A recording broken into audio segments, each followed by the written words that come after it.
বেরিয়ে গেছি, তো তখন অতটা ভিডিও করতে পারিনি, গরমও লাগছিল, প্লাস তাড়াহুড়ো করে খাচ্ছিলাম, অলরেডি দেরিও হয়ে গেছে। তো যাচ্ছি হলো গিয়ে রিয়ামের আজকে ডান্স ক্লাসের একটা রিহার্সেল আছে, সেটা হলো গিয়ে পাটুলিতে নয়, সেটা গড়িয়াহাটে।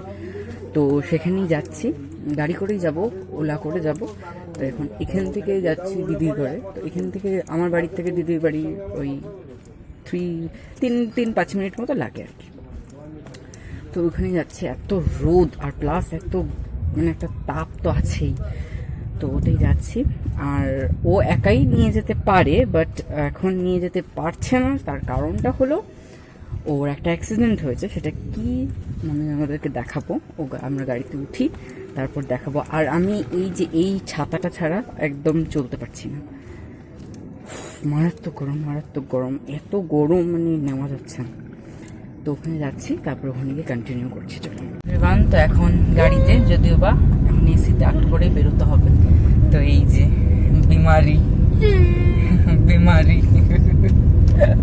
তো এটার কারণে ওর সাথে যেতে হচ্ছে, না হলে তো একাই যেতে পারে।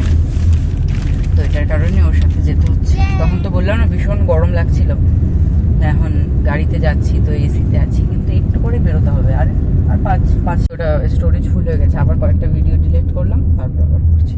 ভীষণ স্টোরেজের সমস্যা দিচ্ছে। তো এখনই নামবো, আবার গরম, বাইরে যে চড়ার মতন হচ্ছে, এরকম রোদ। কতদিন পর নিজেকে ক্যামেরায় দেখছি, এই ভালো হয়ে গেছে। ওর মুখ চোখ কালো হয়েছে হসপিটালে থেকে, আর আমার মুখ কালো হয়েছে রোদে বেরিয়ে। আমারটা কোনো ব্যাপার নেই।